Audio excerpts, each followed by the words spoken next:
Today we're going to talk about something that over 200 million people around the world are actively using, and yet very few truly understand its effects on the brain and body. I'm talking about marijuana, cannabis. Whether it's for relaxation, creativity, pain relief, or recreation, this plant has become part of culture, medicine, and controversy. But here's the question: what is it actually doing to your brain? To your motivation? Your memory? Your hormones? As a neuroscientist, I don't approach this conversation with judgment, only with data and evidence. Today, I'll take you deep into how THC and CBD interact with your brain's natural systems, how they can help, and how they can hurt. My goal is simple: to give you the tools to make informed decisions about your body, your mind, and your long-term health. Let's dive in. The human brain is an intricate network of billions of neurons, constantly communicating through electrical signals and chemical messengers. Among the many systems that regulate how we think, feel, and behave, there's one that remained largely hidden from science until the early 1990s: the endocannabinoid system. This system is fundamental to maintaining balance in the body, what we call homeostasis. It plays a crucial role in regulating mood, appetite, memory, sleep, immune response, and even how we perceive pain and stress. The discovery of this system began with efforts to understand how marijuana produces its effects. Scientists identified a compound in cannabis called tetrahydrocannabinol, or THC, which is responsible for the plant's psychoactive effects, the high that users experience. But what was even more surprising was that our brain contains specific receptors that bind to THC. These receptors, CB1 and CB2, are not there to receive plant compounds. They exist because our bodies naturally produce their own cannabis-like chemicals, known as endocannabinoids. The most well-known among them is an andamide, often referred to as the bliss molecule, a name derived from the Sanskrit word ananda, meaning joy or delight. Anandamide and other endocannabinoids act as neuromodulators. That means they don't initiate signals like typical neurotransmitters such as dopamine or serotonin. Instead, they fine-tune the communication between neurons. When a neuron releases a signal, endocannabinoids are synthesized on demand by the receiving neuron, not stored in vesicles like most neurotransmitters, and travel in the reverse direction to bind to CB1 receptors on the sending neuron. This unique process is called retrograde signaling, and it plays a vital role in preventing overstimulation in the brain. Essentially, the endocannabinoid system serves as a feedback loop that helps keep neural activity in check. It quiets excessive signaling, dampens inflammation, and ensures that systems like stress, emotion, pain perception, and appetite don't spiral out of balance. The CB1 receptors are densely concentrated in areas of the brain involved in cognition, memory, emotion, and motor coordination, particularly the hippocampus, amygdala, prefrontal cortex, basal ganglia, and cerebellum. These are the very regions that are most affected when someone uses cannabis, especially THC-rich strains. When THC enters the brain, it binds tightly to these CB1 receptors, overwhelming the delicate, self-regulating endocannabinoid system. This leads to altered perception, impaired memory, changes in motor control, and shifts in mood and motivation. In essence, THC hijacks a system that evolved to maintain stability, pushing it into states of artificial stimulation. Another important aspect to understand is that the endocannabinoid system is not just confined to the brain. CB2 receptors are found primarily in the immune system, and their activation helps regulate inflammation and immune function. This is part of the reason why cannabis has been explored as a potential treatment for autoimmune diseases, chronic inflammatory conditions, and even some cancers. However, the therapeutic potential comes with complexity. External cannabinoids like THC and CBD can have very different effects depending on the dose, the delivery method, and the individual's unique biology, including genetic variants in their own endocannabinoid system. What's fascinating is that this system seems to be highly responsive to environmental factors. Stress, diet, exercise, and sleep can all modulate the levels of endocannabinoids in the brain. For example, aerobic exercise increases levels of anandamide, which may be one reason why many people report a mood boost or runner's high after a workout, an effect previously attributed solely to endorphins. Chronic stress, on the other hand, can deplete endocannabinoid levels, leading to heightened anxiety, irritability, and cognitive dysfunction. So when we talk about cannabis use, recreational or medicinal, we are not introducing a foreign substance into the body in the same way we might with alcohol or synthetic drugs. Instead, we're amplifying or mimicking a system that's already deeply embedded in how our brain and body function. But just because something is natural doesn't mean it's without consequences. Overactivation of this system, especially during critical periods like adolescence, can rewire how the brain develops and responds to future experiences. It can interfere with memory consolidation, emotional regulation, and even long-term brain plasticity, the ability of the brain to adapt and learn. Understanding the endocannabinoid system isn't just the key to understanding how marijuana affects us, it's a window into the core mechanisms of health, balance, and adaptation. It's a field still in its infancy, yet it holds enormous potential for medicine, psychology, and our broader understanding of human biology. The real question we must ask isn't whether cannabis is good or bad, it's how, when, and in whom it interacts with this ancient and deeply personal system. When people talk about marijuana, they often lump all of its effects into one broad category: the high, the relaxation, the anxiety relief, or the potential medical benefits. But what many don't realize is that marijuana isn't a single compound, it's a complex plant made up of over 100 different cannabinoids, each with its own unique effect on the body and brain. Among these, two have been the most studied and talked about: THC, or tetrahydrocannabinol, and CBD, or cannabidiol. Understanding the difference between these two compounds is essential, because while they both come from the same plant, they interact with the brain and body in dramatically different ways. THC is the primary psychoactive compound in marijuana. It's the molecule that binds most strongly to the CB1 receptors in the brain, which are part of the endocannabinoid system. When THC activates these receptors, it causes a wide range of effects: euphoria, altered perception of time, changes in sensory perception, impairment in short-term memory, and a sense of relaxation or sedation. These effects are the result of THC mimicking the body's own endocannabinoids, particularly anandamide, but doing so with greater intensity and for longer periods of time. THC doesn't just gently nudge the system, it overwhelms it. That's why the psychoactive experience of THC can be so powerful. Depending on the dose, context, and individual biology, this experience can range from pleasurable and relaxing to disorienting and anxiety-provoking. CBD, by contrast, is non-psychoactive. It does not bind to CB1 receptors in the same way that THC does. In fact, it has a very low affinity for these receptors, and may even act as an indirect antagonist to them.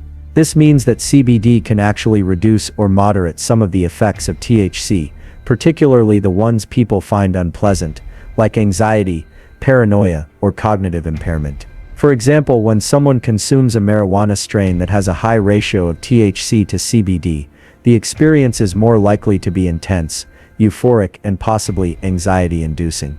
But if the ratio is more balanced, with equal or higher amounts of CBD, the overall experience tends to be smoother, more calming, and less likely to produce paranoia. Beyond just their differences in how they bind to cannabinoid receptors, THC and CBD have different effects on other parts of the brain and body as well. THC, through CB1 activation, influences dopamine release, which is why it can produce a temporary sense of heightened pleasure and reward. This is part of what makes it potentially addictive over time.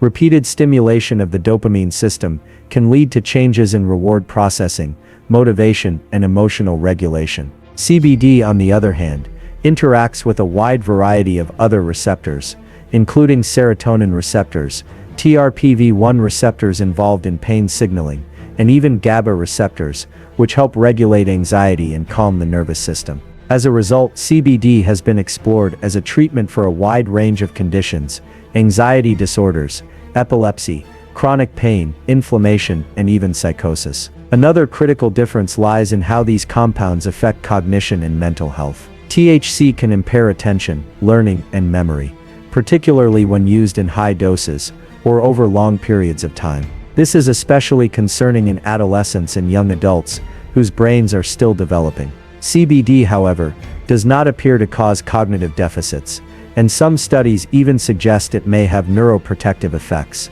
In fact, CBD is currently being studied for its potential to help treat neurodegenerative diseases like Alzheimer's and Parkinson's, where inflammation and cell death play key roles in disease progression. It's also important to recognize that the way THC and CBD are consumed affects their behavior. When smoked or vaped, THC enters the bloodstream quickly and reaches peak concentrations in the brain within minutes. This fast delivery is part of why the effects hit so hard and so fast. Edibles, on the other hand, are metabolized by the liver, where THC is converted into a more potent form called 11-hydroxy-THC. This version is even more psychoactive, and it also takes longer to kick in, which can lead to unintentional overconsumption and a much more intense, sometimes overwhelming experience. CBD, while also absorbed through the lungs or digestive tract, behaves differently. It's more stable and doesn't undergo the same psychoactive transformation. Its effects are more gradual,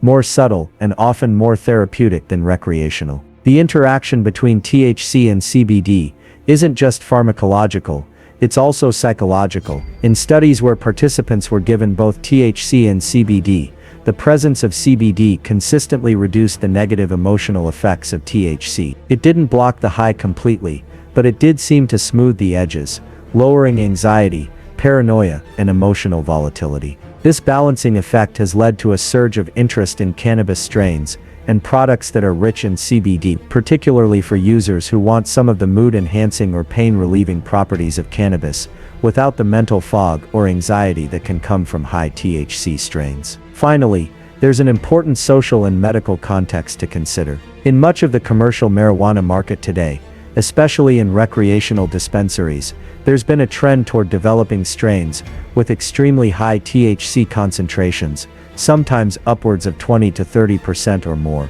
and very little CBD. This wasn't always the case. Historically, cannabis strains were much more balanced in their THC to CBD ratios, but modern cultivation techniques have selectively bred plants to maximize potency, often at the expense of safety and cognitive balance. The result is a market full of products that are far more powerful, and potentially more harmful, than what previous generations used. Understanding the difference between THC and CBD, then, is not just about knowing which compound makes you high. It's about recognizing how these molecules interact with your brain's natural systems, how they influence cognition, emotion, and behavior, and how they can either support or disrupt the delicate balance of your body's neurochemistry. One is a powerful psychoactive compound that can both elevate and impair. The other is a gentle modulator with broad therapeutic potential. Together they form a complex chemical dialogue, and our job as informed individuals is to learn how to listen.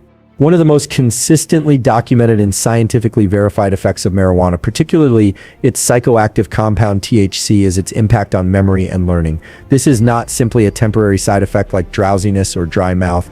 THC directly alters the way memory is processed in the brain, and depending on the age of the user, the dosage, the frequency of use, and the duration of exposure, these changes can have lasting consequences. At the heart of this issue is the brain's hippocampus, a seahorse-shaped structure located deep within the temporal lobe. The hippocampus is essential for encoding and retrieving memories. It helps us learn new information, store it in a way that allows for later access, and connect it to context, emotion, and spatial awareness. When THC enters the bloodstream and reaches the brain, it binds with a high affinity to CB1 receptors, which are densely packed in the hippocampus. This interaction disrupts the delicate balance of neurotransmitters and neuromodulators responsible for memory consolidation. THC doesn't just mildly affect memory, it actively impairs the hippocampus's ability to encode new information. When someone is under the influence of THC, their short-term memory becomes less reliable. They may struggle to hold on to new information, follow complex conversations, or recall what was said just moments ago. This is why cannabis users often describe moments of forgetfulness during use, like walking into a room and not remembering why, or losing track of a thought mid-sentence. These disruptions aren't merely anecdotal, they're reflected in controlled laboratory studies showing clear deficits in memory formation and working memory among cannabis users, especially when under the acute effects of THC. What makes this particularly concerning is the distinction between acute and chronic effects. Acute effects refer to the impairments that occur while under the influence of THC, which usually dissipate after the drug wears off. But with frequent or heavy use, the brain begins to adapt. This adaptation can lead to long-term changes in the structure and function of the hippocampus. Neuroimaging studies have found that chronic marijuana users, especially those who started in adolescence, often have smaller hippocampal volumes compared to non-users. The neurons in these regions may lose their connectivity, and the overall architecture of this memory center becomes less efficient. These changes are associated with measurable deficits in memory performance, even during periods of abstinence. Adolescents are particularly vulnerable to these effects. The teenage brain is in a critical phase of development, with the hippocampus undergoing significant structural refinement and connectivity expansion. Introducing THC during this sensitive window can interfere with the natural maturation of brain circuits involved in learning, attention, and memory. The result is not just short-term forgetfulness, but potentially enduring difficulties with academic performance, information retention, and even emotional regulation, since the hippocampus is also involved in contextualizing emotion-laden memories. The earlier and more frequently someone uses marijuana, the more pronounced these effects tend to be. Moreover, the disruption in memory caused by THC isn't isolated to the hippocampus. The prefrontal cortex, responsible for higher-order cognitive functions like planning, decision-making, and focused attention, also has CB1 receptors and is affected by THC. This region works in tandem with the hippocampus to support working memory, the ability to hold and manipulate information in real time. Under the influence of THC, this system becomes sluggish. Tasks that require mental flexibility, organization, or sustained concentration become more difficult. This is why students, professionals, or anyone needing to retain and apply new information often experience performance dips when using cannabis regularly. In addition to these cognitive concerns, there's also the issue of state-dependent memory. This phenomenon refers to the fact that memories formed while under the influence of a substance may be more difficult to retrieve when sober. Conversely, people may find that they remember certain events or pieces of information better when they are once again under the influence. This fragmentation of memory further disrupts the continuity and reliability of mental function, making it harder to integrate experiences and knowledge across different states of consciousness. There is also growing concern about how these memory impairments intersect with mental health. Individuals with anxiety, depression, PTSD, or other psychiatric conditions often turn to cannabis for temporary relief. However, if cannabis use impairs memory consolidation, especially of emotional experiences, it can interfere with therapeutic progress, personal insight, and long-term emotional healing. For example, one might feel temporarily less anxious, but over time fail to integrate the coping strategies or behavioral patterns that therapy or personal reflection offers,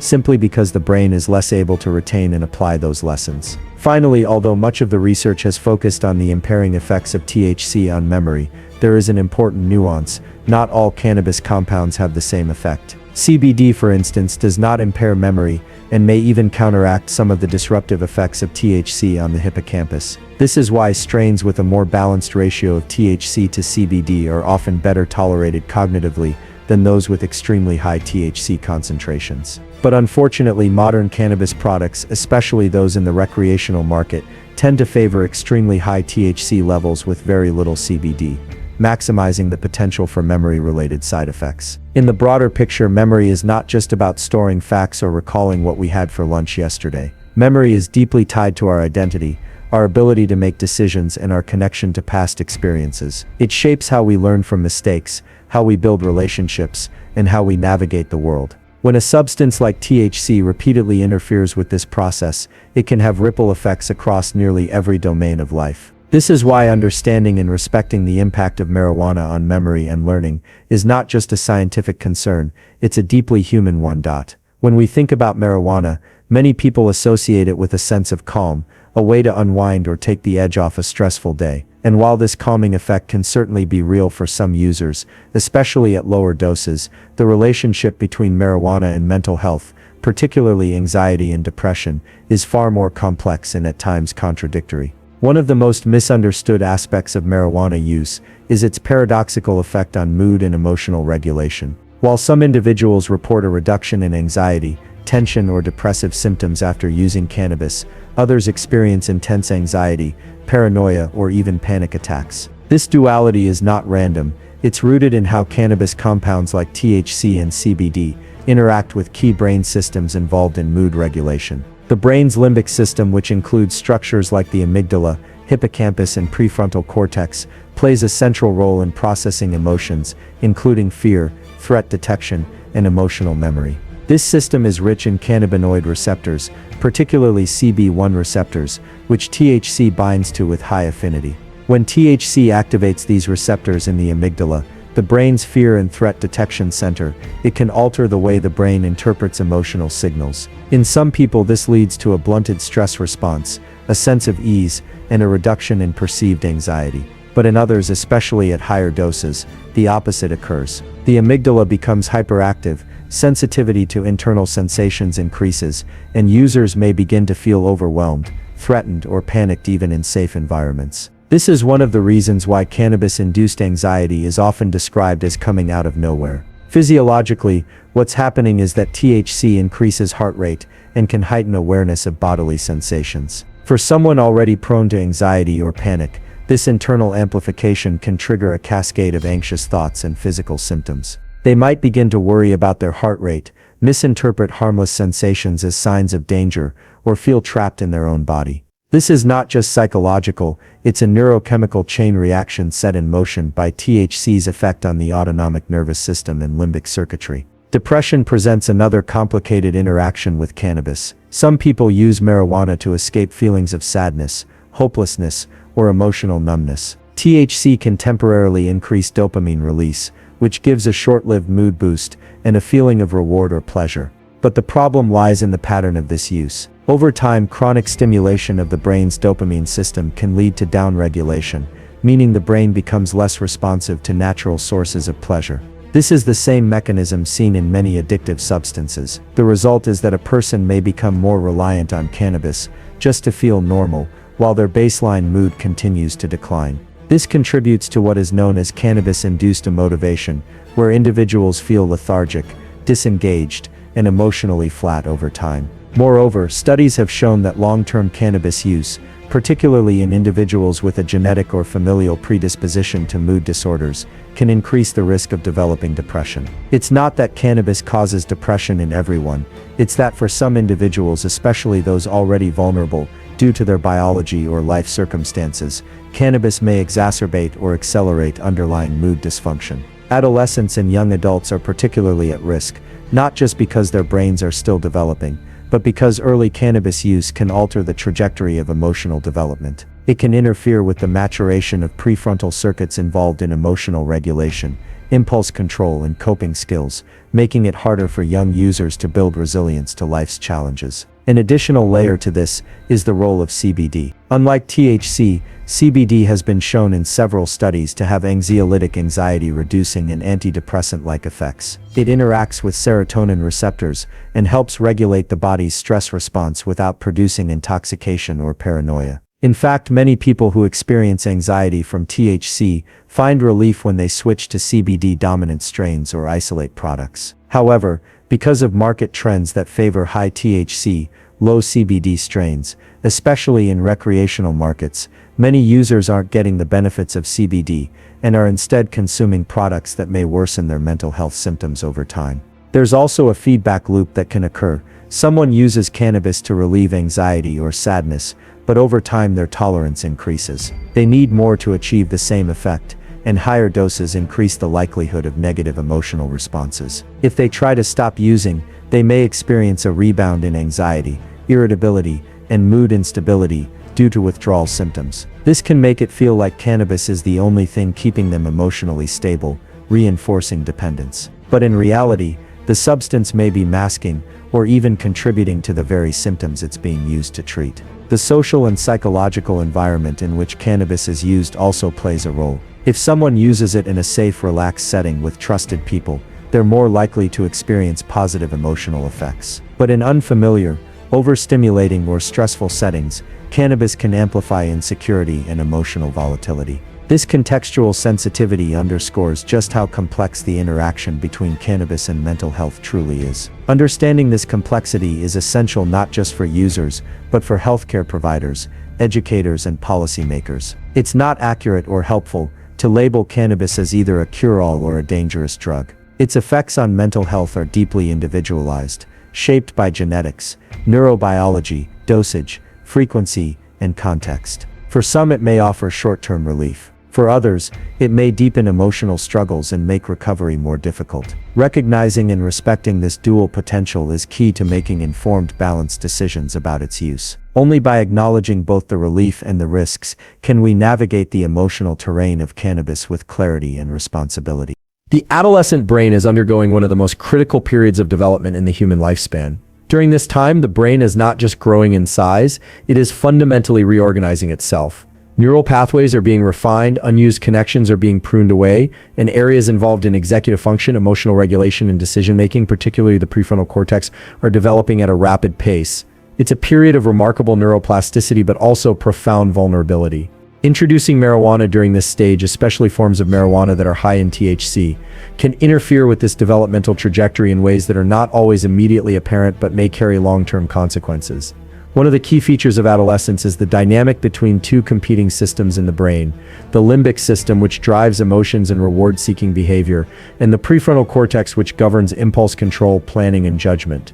In adolescence, the limbic system matures earlier than the prefrontal cortex.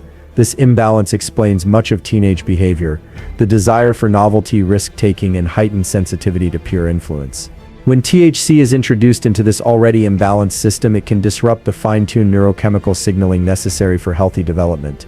THC binds to CB1 receptors, which are found throughout the brain, including in high concentrations in the prefrontal cortex, hippocampus, and amygdala, all areas involved in emotional processing, memory, and cognitive control. What makes adolescent marijuana use particularly concerning is that these CB1 receptors are not just passively present, they play an active role in guiding neural development. They help regulate processes such as synaptic pruning, the removal of unnecessary neural connections to make the brain more efficient, and neurogenesis, the creation of new neurons, particularly in the hippocampus. When THC repeatedly binds to these receptors, it can hijack or alter the timing and direction of these developmental processes.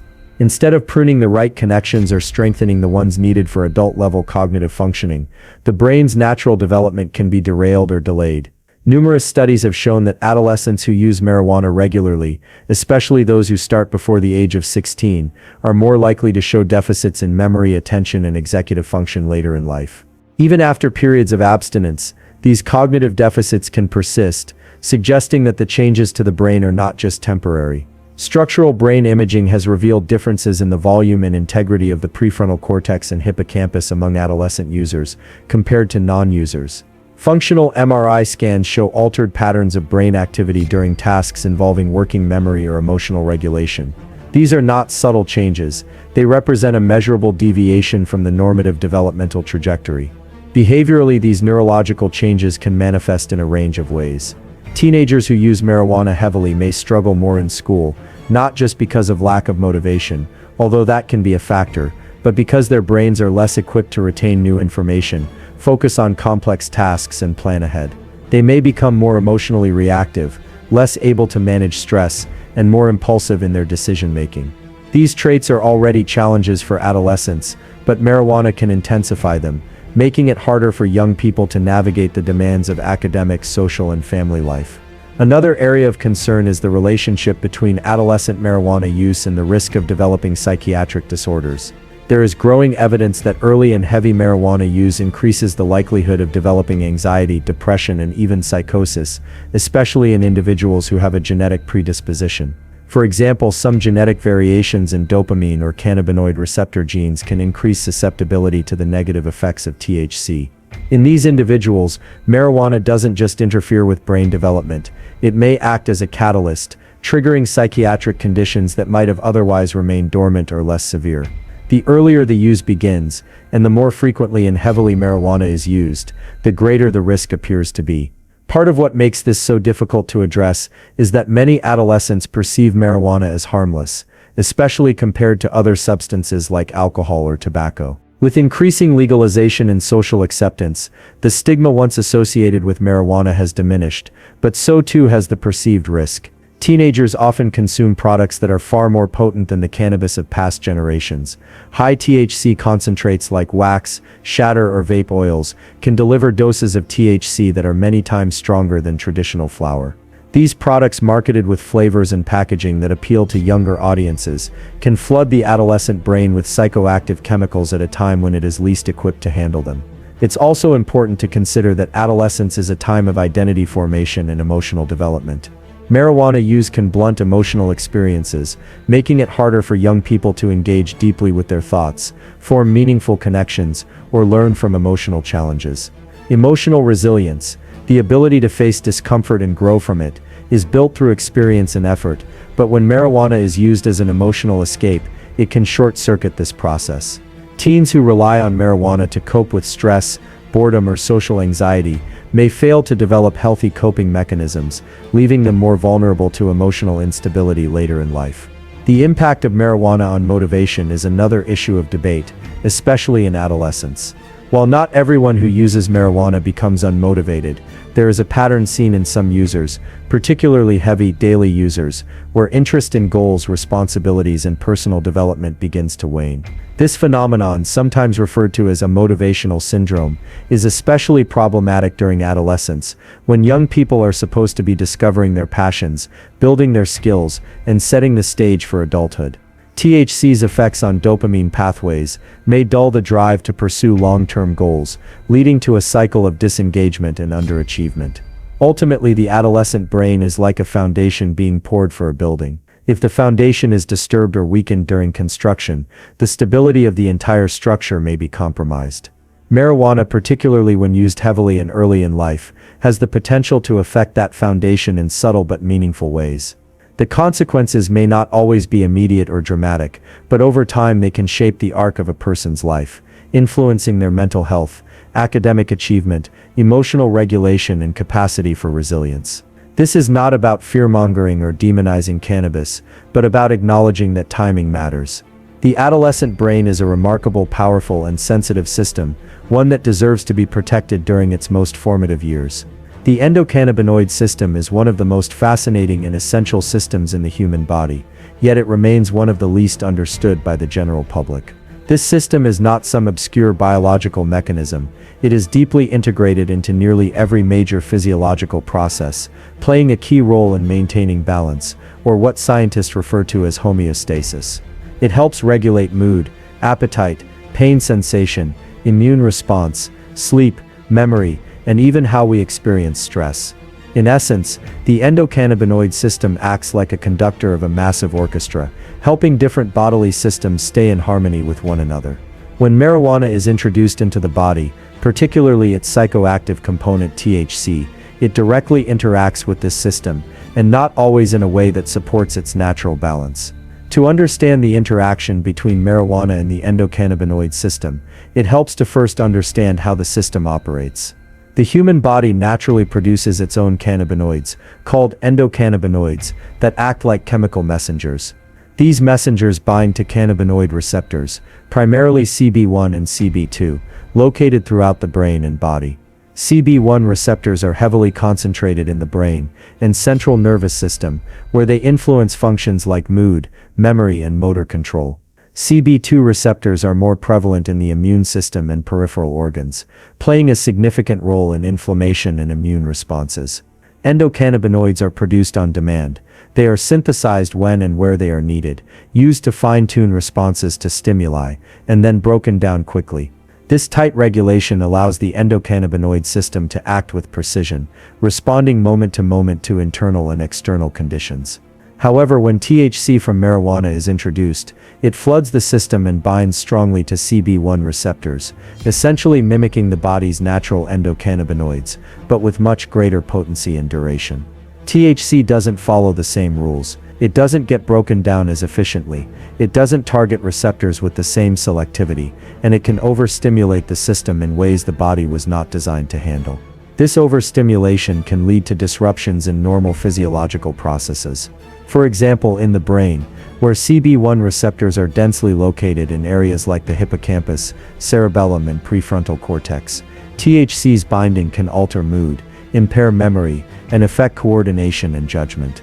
Over time, repeated exposure to high levels of THC can cause the body to downregulate its own cannabinoid receptors in an effort to restore balance. Essentially, the brain tries to compensate by reducing the number of receptors, or by making them less sensitive.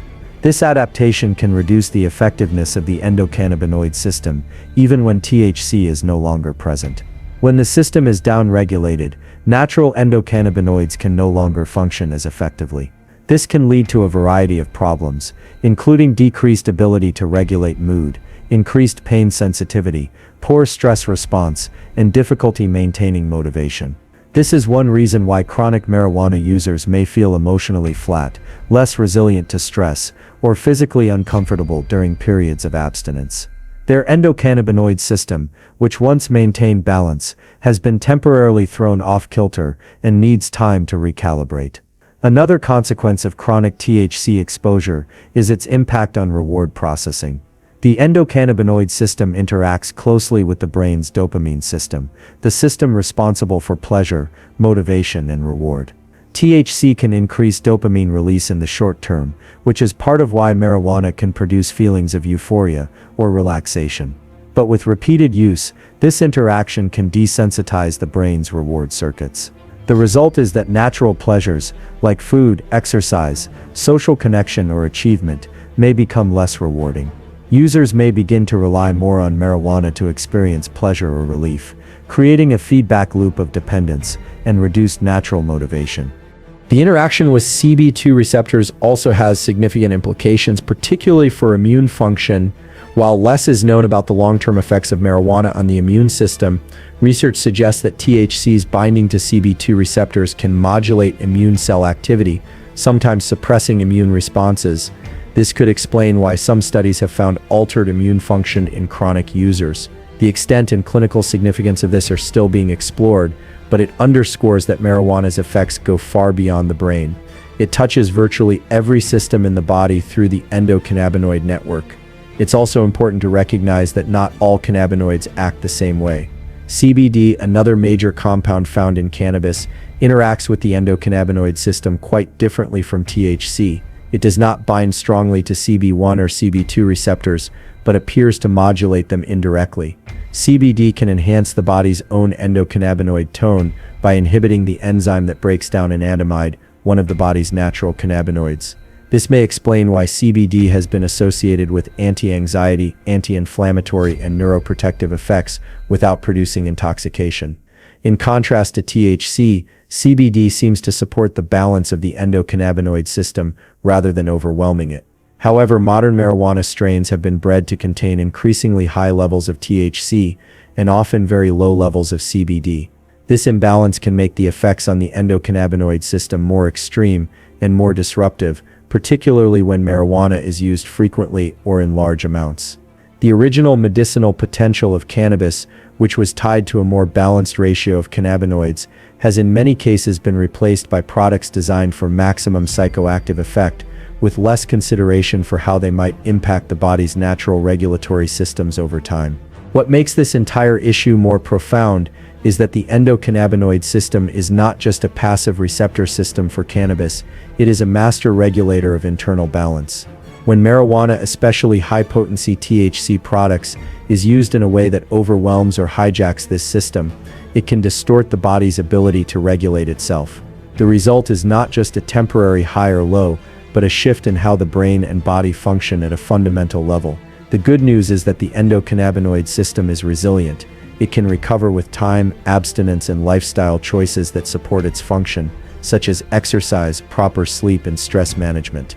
But understanding the depth of its influence is essential for anyone considering regular cannabis use, especially when the goal is long-term physical, emotional, and cognitive well-being. One of the most widely reported and scientifically supported effects of marijuana use is its impact on short-term memory. This isn't just a temporary forgetfulness or occasional lapse. THC, the primary psychoactive compound in marijuana, has a direct and measurable effect on how new information is encoded, stored, and retrieved by the brain. When someone consumes marijuana, especially forms high in THC, the ability to form new memories can be significantly impaired. This happens because of the way THC interacts with specific areas of the brain, particularly the hippocampus, a region that plays a critical role in the formation and consolidation of short-term memories into long-term storage. The hippocampus contains a high density of CB1 receptors, which are the primary docking sites for THC in the brain. These receptors are essential for the proper functioning of synaptic transmission, the way neurons communicate with each other to form memories. When THC binds to these receptors, it disrupts the normal flow of information between neurons. Instead of allowing for smooth communication and encoding of experience, THC causes a kind of neural interference. The result is that the brain struggles to retain what just happened or what was just learned. This is why someone who is under the influence of marijuana might forget what they were saying mid-sentence, misplace objects repeatedly, or have difficulty following multi-step instructions even moments after hearing them. This impairment doesn't just affect casual conversation or daily routines, it has meaningful implications for learning and performance in academic, professional, and social contexts. For students, for example, using marijuana regularly can make it significantly harder to study effectively or retain what they've learned. Even if they feel alert or functional, the brain's capacity to encode that information for future retrieval is compromised. It's not simply about being high at the time of study. The changes in memory processing can persist beyond the immediate intoxication, particularly with chronic or heavy use. Studies have shown that frequent marijuana users often perform worse on tests of verbal memory, attention span, and executive function, even after a period of abstinence. What's particularly concerning is that these impairments can become more pronounced with sustained use over time. The brain, especially when it is young and still developing, adapts to repeated exposure by changing its internal wiring, what neuroscientists refer to as neuroplasticity.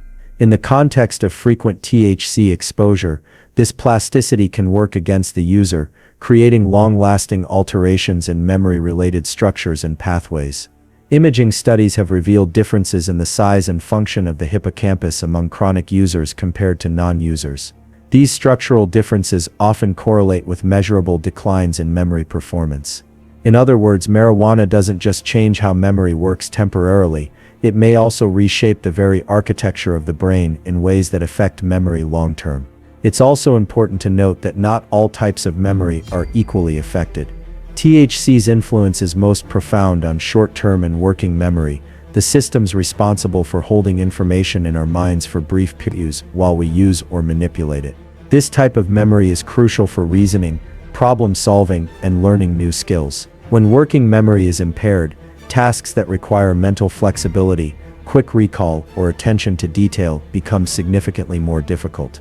Long-term memory, which is more about the storage and retrieval of past experiences or facts learned over time, is generally less affected by a single instance of use, but can still be negatively impacted with chronic exposure. The impact on memory is often dose-dependent, meaning that the more THC consumed, and the more frequently it is consumed, the more severe the impairment tends to be. In the current landscape of cannabis use, this is especially relevant because many modern cannabis products contain significantly higher concentrations of THC than what was available in past decades. Vape oils, edibles, dabs, and concentrates can deliver levels of THC that are many times stronger than traditional cannabis flower.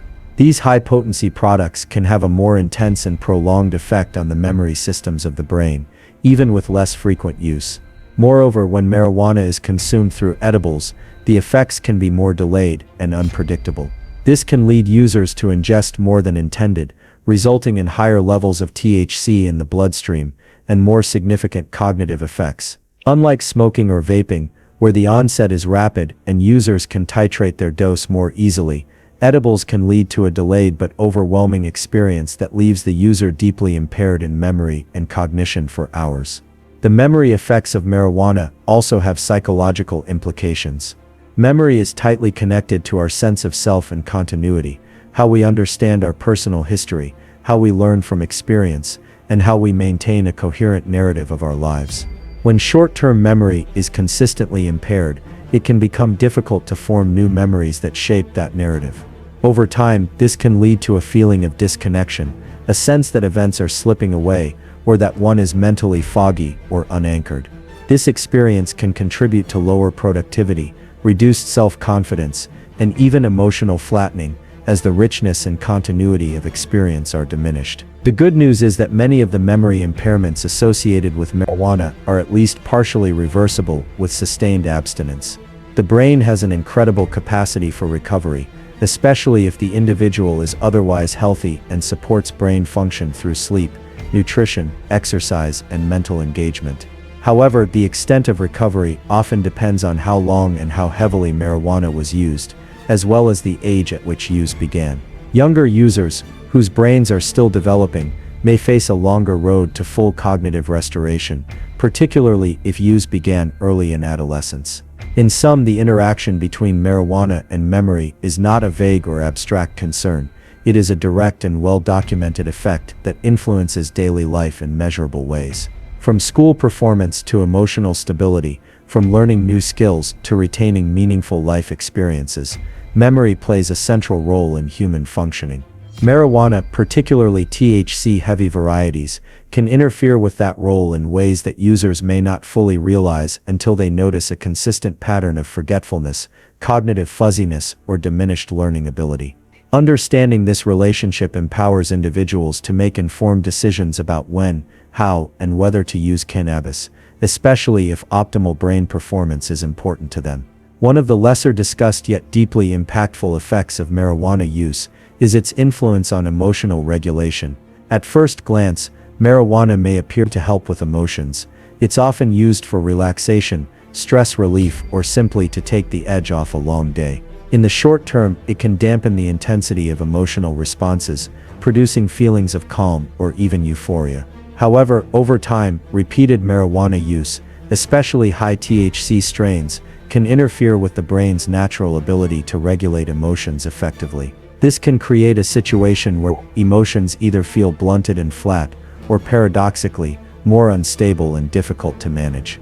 Emotional regulation is a complex function involving several regions of the brain, primarily the prefrontal cortex, amygdala, and hippocampus. The prefrontal cortex is responsible for decision-making, impulse control, and assessing emotional responses in a rational context. The amygdala processes emotional stimuli, particularly fear and anxiety, while the hippocampus ties emotional responses to memories. All of these regions are rich in CB1 receptors, which are the targets of THC, the main psychoactive compound in marijuana. When THC binds to these receptors, it alters the way these brain regions communicate and function. Initially, THC can dampen activity in the amygdala, leading to a reduction in the perception of threat or stress. This is part of why marijuana can feel calming and anxiolytic, like the emotional volume is being turned down. But this artificial modulation of the brain's threat detection system can create imbalances. Over time, the brain adapts to repeated THC exposure by altering receptor sensitivity and neurotransmitter levels. This adaptation can lead to a situation where, in the absence of marijuana, the emotional system is either underactive, resulting in emotional numbness, or overreactive, leading to heightened anxiety, irritability, or depressive symptoms. Chronic marijuana use has been associated with an increased risk of developing mood disorders, especially in those who are genetically predisposed or began using at a young age. The disruption of normal endocannabinoid function can impair the brain's natural emotional resilience, making it harder to bounce back from setbacks or regulate internal emotional states without the aid of the drug. In some users, marijuana becomes a primary coping mechanism, which might provide temporary relief, but ultimately prevents the development of healthy, more adaptive emotional regulation strategies. This reliance can mask underlying emotional difficulties, delaying their resolution and in some cases exacerbating them. Another important aspect to consider is the emotional flattening that some frequent users report. While marijuana can dull emotional pain or anxiety, it can also dull positive emotions, joy, enthusiasm, motivation, and love. Over time, the range of emotional experience may narrow, creating a kind of psychological monotone. This flattening is not necessarily accompanied by awareness. Users might not notice the change until they take a break and begin to feel emotions with more intensity and depth. This shift can be jarring but also enlightening, highlighting just how much marijuana had been muting their internal emotional landscape. Marijuana's effects on emotion are also deeply connected to its impact on memory and motivation. Emotional experiences are often encoded into memory, helping us learn from the past and adjust our behavior in the future. If memory formation is impaired, emotional processing is also disrupted. Similarly, when motivation is reduced, individuals may avoid emotionally challenging situations or conversations, further limiting emotional growth. This pattern can lead to emotional stagnation or even regression, especially in young users who are still developing their identity and emotional maturity. There is also a social dimension to emotional regulation and marijuana use. Emotion is not just an internal experience, it's a form of communication. Our ability to read, respond to, and share emotions with others is fundamental to relationships. Marijuana can interfere with this social-emotional exchange. Users may misinterpret social cues, respond inappropriately to emotional expressions, or withdraw from emotionally engaging interactions. Over time, this can lead to social isolation or strained relationships, which in turn affect emotional well-being. Emotional health thrives in the context of meaningful human connection, and marijuana, when overused, can subtly erode these connections. On the neurochemical level, THC alters the balance of neurotransmitters that are essential for emotional regulation, including dopamine and serotonin. While THC can increase dopamine temporarily, chronic use can lead to dysregulation of the dopamine system, contributing to anhedonia, a reduced ability to experience pleasure. Similarly, alterations in serotonin signaling can affect mood stability, increasing the risk of anxiety and depression. These changes are not just theoretical, they have been observed in brain imaging studies and are often reported subjectively by long-term users who notice emotional instability or a loss of emotional depth. It's worth noting that these effects are not experienced equally by all users. Some individuals are more sensitive to THC's emotional effects due to genetic, psychological, or developmental factors. Adolescents, for example, are particularly vulnerable because their brains are still developing. Exposure to THC during this critical period can have lasting consequences on emotional development, potentially increasing the risk of emotional dysregulation well into adulthood. Even for adult users, the cumulative impact of regular marijuana use on emotional health can be significant, especially when use becomes habitual or compulsive. Importantly, emotional dysregulation associated with marijuana use is often reversible. With sustained abstinence, many individuals report a return of emotional clarity, improved mood stability, and a greater capacity to feel and process emotions naturally. This recovery can be supported by practices that promote emotional resilience, such as therapy, mindfulness, regular physical activity, and meaningful social interaction. The key is awareness, recognizing the role that marijuana may be playing in emotional life, and being willing to make changes if emotional health is being compromised. In the broader context, understanding how marijuana affects emotional regulation is not about demonizing the substance, it's about equipping people with knowledge. For many, marijuana may serve a role in temporary stress relief or relaxation. But when it becomes a chronic tool for emotional management, it can undermine the very emotional balance it initially seemed to support. By examining the nuanced ways in which THC interacts with the emotional brain, we gain deeper insight into how to use or avoid it consciously, particularly when long-term emotional stability and personal growth are at stake. Marijuana's impact on coordination and reaction time is one of the most immediate and noticeable effects it has on the human body. Within minutes of THC entering the bloodstream, users often experience a sense of altered bodily awareness, a feeling that movement is slower, reflexes are dulled, and physical coordination becomes less precise. This is not a matter of perception alone, it's backed by well-established neuroscience. THC interferes with several brain regions responsible for motor control, timing, and sensory motor integration, leading to a measurable decline in one's ability to perform tasks that require quick responses and coordinated movement.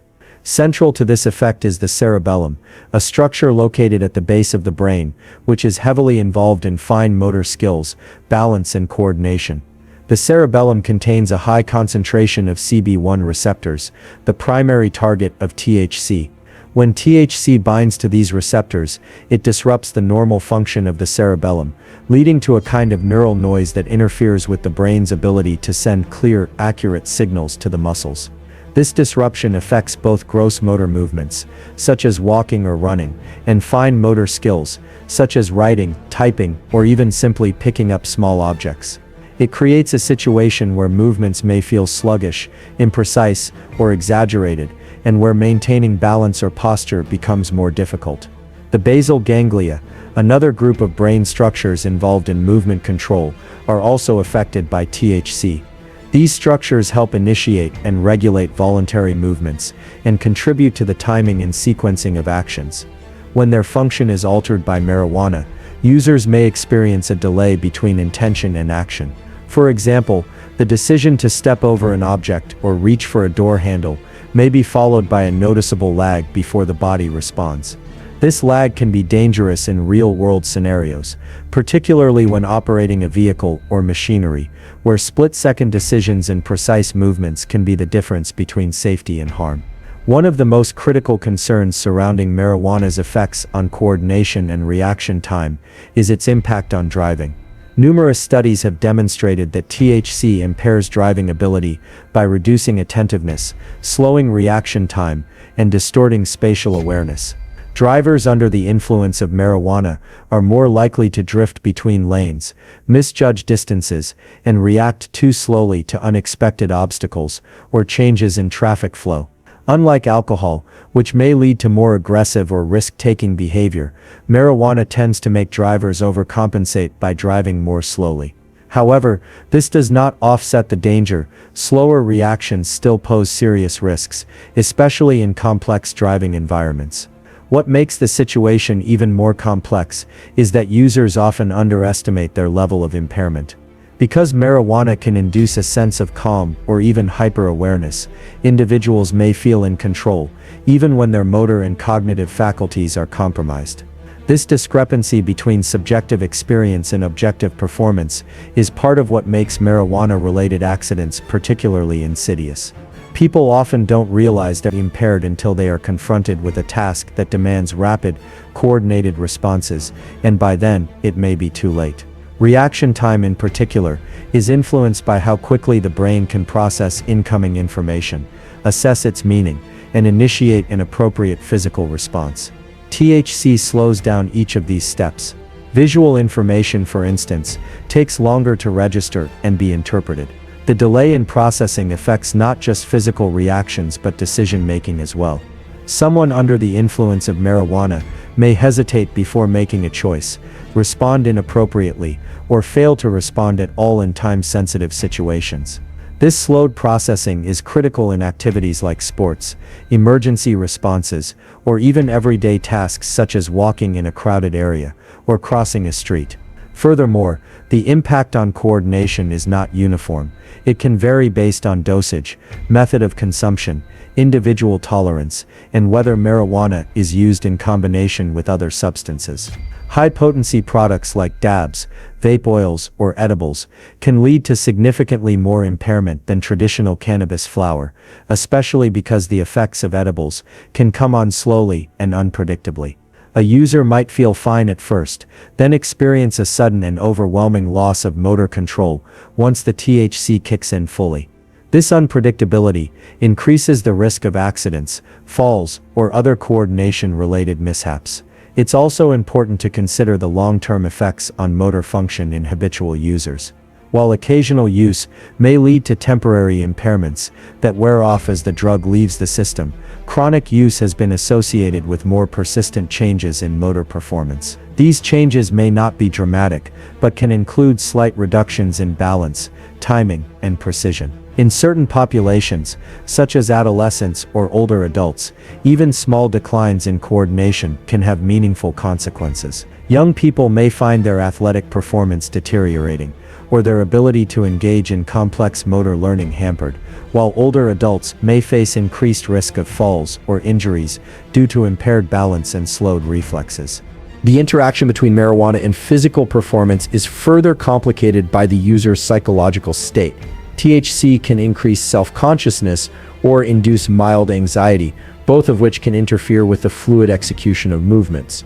A person who is worried about looking impaired may become hyper-aware of their body, overthinking each movement and thereby disrupting the automatic coordination that typically governs our actions. This kind of self-conscious interference can further slow response time and reduce overall physical effectiveness, especially in socially or professionally demanding situations. Recovery from marijuana's impairing effects on coordination and reaction time generally occurs as the drug is metabolized and leaves the body, but the timeline varies. THC can remain in the system for hours, especially with potent products or in individuals with high body fat content, since THC is fat soluble. This means the return to full physical clarity may take longer than anticipated, and residual impairment can persist even after the user no longer feels high. For tasks requiring high performance or safety, erring on the side of caution is essential. Waiting longer than one might think necessary is often the wiser choice. Ultimately, marijuana's impact on coordination and reaction time underscores the importance of context and self-awareness in its use. While some users may choose to consume in environments where physical performance isn't critical, understanding the neurobiological consequences empowers individuals to make informed decisions. Whether it's the delay in reacting to a sudden stop on the road, the loss of balance during a hike, or the impaired dexterity during a task requiring precision, these are not abstract risks. They're real, observable, and preventable. Appreciating the science behind these effects allows for a more responsible and conscious approach to marijuana use, especially when safety, performance, or the well-being of others is on the line. Another important aspect to consider when discussing marijuana's effects on the brain and body is its potential for addiction and dependency. While marijuana is often perceived as less addictive than substances like alcohol, nicotine, or opioids, this does not mean it is free from risk. In fact, the nature of marijuana's addictive potential is complex and nuanced, involving both psychological and physiological components that can develop over time with regular use. Understanding how and why marijuana can lead to dependency is crucial, especially as its legal status changes in many parts of the world and its use becomes more widespread. The addictive potential of marijuana primarily stems from its interaction with the brain's reward system. The brain is wired to respond to pleasurable stimuli through the release of dopamine, a neurotransmitter that signals reward and reinforces behaviors necessary for survival, such as eating and social bonding. THC, the active compound in marijuana, stimulates the release of dopamine in certain brain regions, particularly the nucleus accumbens and the ventral tegmental area, which are central nodes in the reward circuitry. This release produces feelings of euphoria, relaxation, and pleasure, reinforcing the act of using marijuana. Over time, repeated stimulation of this system by THC can lead to changes in how the brain processes reward. With continued use, the brain begins to adapt to the presence of THC by reducing its natural production of dopamine and downregulating dopamine receptors. This means that the individual may experience less pleasure from everyday activities that once brought joy, a phenomenon known as anhedonia. To counteract this diminished reward sensitivity, the person may feel compelled to use marijuana more frequently or in higher doses to achieve the same pleasurable effects, a hallmark of developing tolerance. This cycle of tolerance and increased consumption can set the stage for dependency, where the brain starts to rely on external THC stimulation to maintain normal functioning of its reward pathways. Beyond the physiological changes, psychological dependency plays a significant role in marijuana addiction. Many users report using marijuana as a coping mechanism to manage stress, anxiety, depression, or social discomfort. While marijuana can provide short-term relief from these emotional challenges, it does not address the underlying causes and can sometimes exacerbate them in the long run. As reliance on marijuana to regulate mood or emotions grows, individuals may find themselves unable to cope without it, reinforcing habitual use. This psychological dependence can be particularly strong because marijuana's calming effects are immediate and often perceived as helpful, making it harder for users to recognize when their use is becoming problematic. Marijuana addiction does not always manifest in the dramatic ways seen with other substances, but it can still have profound effects on daily life. Those with dependency may prioritize marijuana use over responsibilities, experience withdrawal symptoms when not using, and find it difficult to reduce or stop despite wanting to. Withdrawal symptoms can include irritability, anxiety, sleep disturbances, decreased appetite, and cravings, all of which contribute to the challenge of quitting. These symptoms typically peak within the first week of abstinence, but can last longer for some individuals, making the recovery process both physically and mentally demanding. It's also important to highlight that addiction risk is influenced by several factors including genetics, age of first use, frequency and potency of marijuana consumed, and mental health status. Adolescents and young adults are particularly vulnerable because their brains are still developing, and early exposure to marijuana can increase the likelihood of developing dependency later in life. Genetic predispositions related to dopamine receptor sensitivity or stress response can also affect an individual's risk, as can co-occurring mental health disorders like anxiety or depression. Additionally, consuming high-potency marijuana products raises the stakes as they deliver more concentrated THC doses that can accelerate the development of tolerance and dependence. The social context around marijuana use also impacts addiction potential. In environments where marijuana is easily accessible, socially accepted, or even encouraged, patterns of heavy or frequent use can develop more readily. Peer influence, social norms, and cultural attitudes all shape how individuals engage with marijuana and their likelihood of developing problematic use. Conversely, social support systems, education, and access to mental health resources can mitigate these risks by providing alternative coping strategies and awareness. Treatment for marijuana dependency has evolved significantly and can be very effective when tailored to the individual. Behavioral therapies such as cognitive behavioral therapy, CBT, motivational enhancement therapy, and contingency management have shown promise in helping individuals understand and change their patterns of use. These approaches focus on identifying triggers, developing coping mechanisms, and fostering motivation to maintain abstinence or controlled use. While there are no FDA-approved medications specifically for marijuana addiction, ongoing research is exploring pharmacological options that target the endocannabinoid system and neurotransmitters involved in reward and stress pathways. Understanding marijuana addiction is critical not only for individuals who use the drug, but also for healthcare providers, policymakers, and educators. With increasing legalization and normalization, it is essential to communicate the risks alongside the benefits, ensuring that people are making informed decisions. Addiction is not a moral failing or lack of willpower. It is a brain-based disorder that requires compassion, knowledge, and appropriate support for effective management. Ultimately, recognizing that marijuana can lead to addiction empowers users to monitor their patterns of use and seek help if needed. It also emphasizes the importance of prevention efforts, particularly among youth and vulnerable populations, and encourages ongoing research to better understand the mechanisms underlying marijuana dependency. This knowledge equips society to approach marijuana use with a balanced perspective, acknowledging its potential therapeutic benefits while being vigilant about its risks, including the real possibility of addiction and its impact on brain and body health over time.